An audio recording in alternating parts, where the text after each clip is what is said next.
we read that the women who go to the tomb were perplexed by the open and empty tomb, and then terrified, and how terrified they had become when they encountered two men who seemed like angels.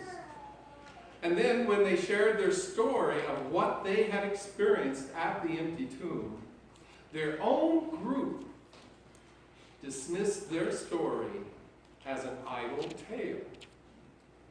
Well, then at last, but then in the last line of Luke's story, I find it very curious. Even Peter, after verifying their story in amazement at what he saw, simply went home. Can you imagine? After seeing an empty tomb, just simply going home? Yet, isn't that what might very well happen with us as we leave this time of prayer and praise and worship?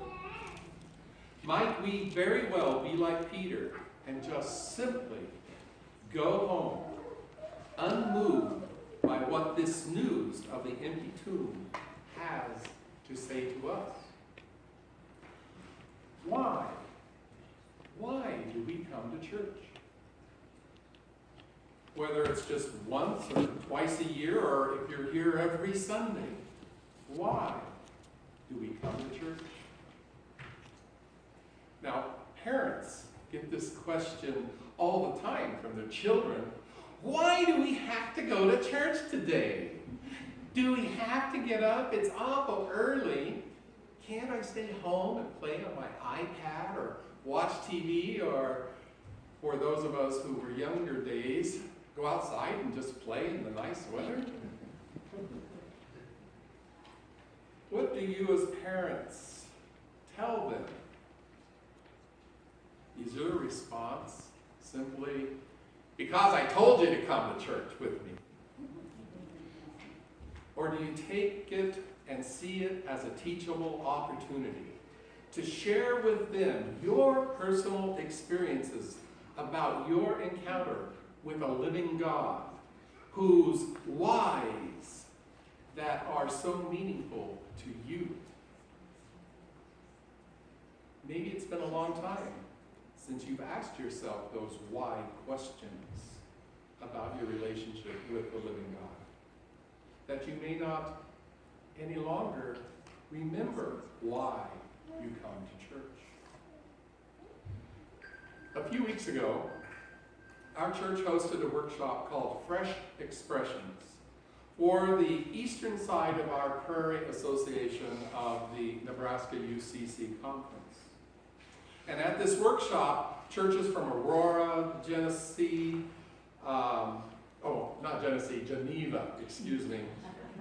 Geneva, Red Cloud, Franklin, Hastings, is it Exeter?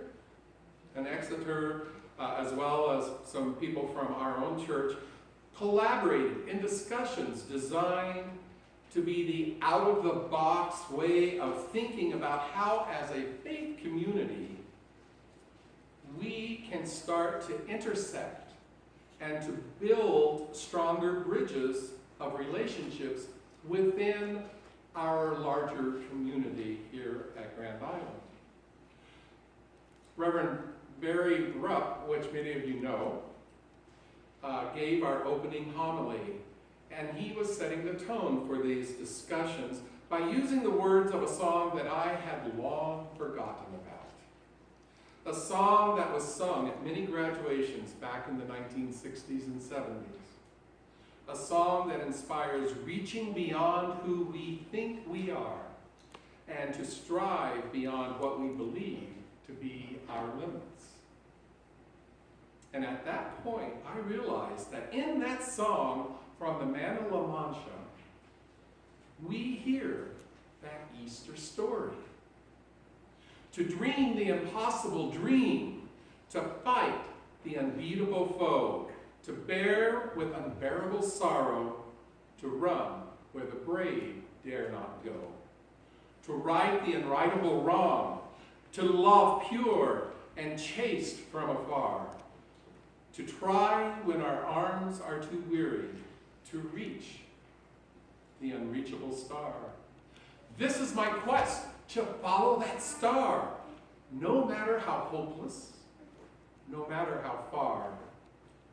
To fight for the right without question or pause. To be willing to march into hell for a heavenly cause. And I know if I only be true to this glorious quest, that my heart will lay peaceful and calm when I'm laid to my rest. And the world will be better for this, that one man scorned and covered with scars still strove with his last ounce of courage to fight the unbeatable foe, to reach the unreachable star. You see, the empty tomb is more than a story of a man being resurrected from the dead. It goes deeper than the idea that there is life beyond our mortal existence. The empty tomb, my beloved, is a story of possibilities. It is a story that assures us that wherever we choose, that whatever we choose to do in our lives, that God is there walking with us. Many of us base our whole system of belief in God based on two stories: the birth of Jesus and the Easter story.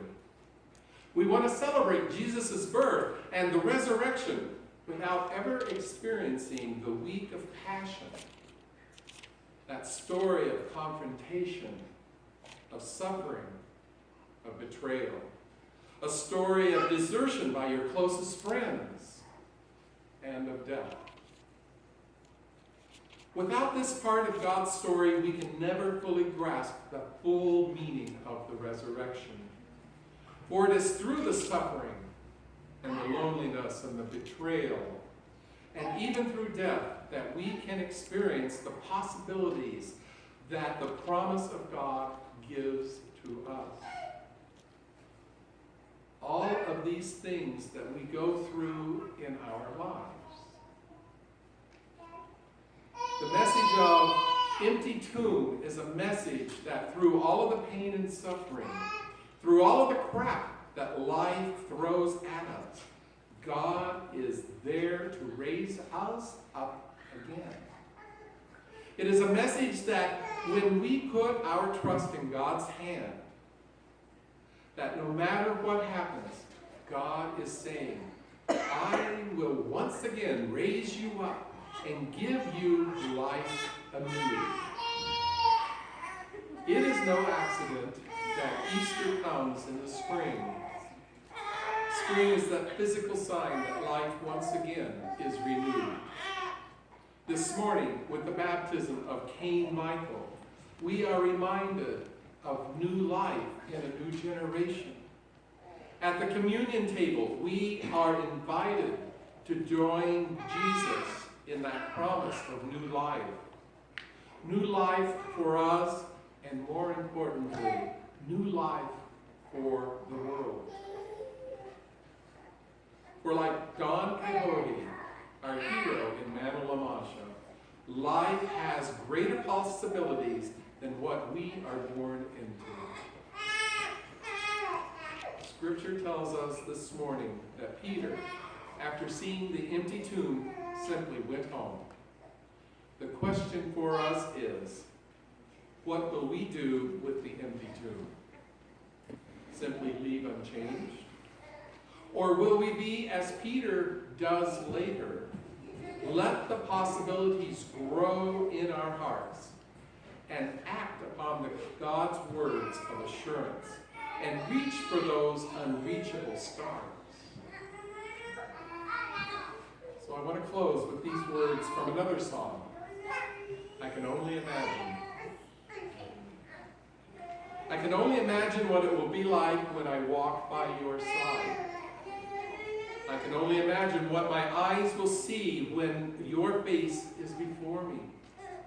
surrounded by your glory, what will my heart feel? Will I dance for you, Jesus? Or in awe of you still will I stand in your presence? Or to my knees will I fall? Will I sing hallelujah? Will I be able to speak at all? I can only imagine. The empty tomb is not empty.